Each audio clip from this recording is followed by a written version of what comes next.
আসসালামু আলাইকুম, your back to my channel. আমাদের দেখা যায় পদার্থ বইয়ের মধ্যে যে নতুন বই আমাদের এটার মধ্যে দেখা যায় কিছুই নাই। তবে আমরা কি করি, পুরনো বই সংরক্ষণ করে পড়ি। তো পুরনো বই দেখা যায় অনেকের কাছে নাই। তো আমি আপনাদের জন্য একটা পুরনো বই সংরক্ষণ করেছি। ওইখান থেকে আমি আপনাদেরকে একটা একটা পৃষ্ঠা করে ভিডিও করে দেখাচ্ছি। ওইখান থেকে আপনারা চাইলে ইউটিউব থেকে পড়ে নিতে পারেন। এটা হচ্ছে প্রথম পৃষ্ঠা, তারপরে এখানে হচ্ছে এই যে দ্বিতীয় পৃষ্ঠা, এই যে আমি একটা একটা পৃষ্ঠা করে দেখাচ্ছি আপনাদের, যেন আপনাদের পড়তে সুবিধা হয়। এখানে যে ইম্পর্টেন্ট যে লাইনগুলো আছে ওইগুলোও কিন্তু এখানে দাগানো আছে, যে এখান থেকে নৈর্ব্যক্তিক আসার সম্ভাবনা অনেক বেশি। এই লাইনগুলো এখানে দাগানো আছে, তো আপনাদের পড়তে যেন অনেক সুবিধা হয় সেজন্য এটা করা।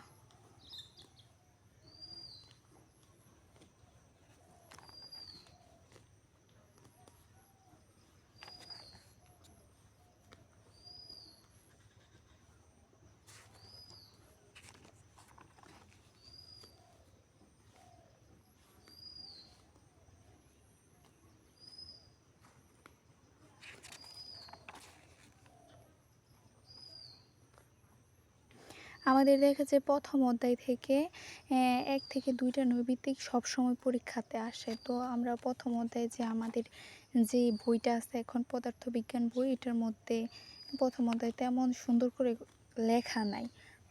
তো আমরা যদি এই অধ্যায়টা পড়ি বা এই বই থেকে যদি আমরা যে মার্ক করা আছে যে লাইনগুলো, এগুলো যদি পড়ি তাহলে দেখা যায় এখান থেকে আমাদের অনেক নৈর্ব্যক্তিক কমন পড়ে যেতে পারে। তো এই অধ্যায়টা আমরা অনেক সুন্দর করে পড়ব।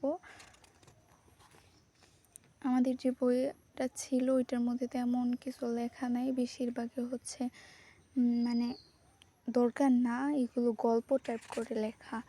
তো এই লেখাগুলো আমাদের মানে যে ইম্পর্টেন্ট লাইনটা লেখা আছে, ইম্পর্টেন্ট লাইন ওইটা ওই গল্পের ভিতরে লেখা, তো আমরা অনেকে এটা বুঝতে পারি না।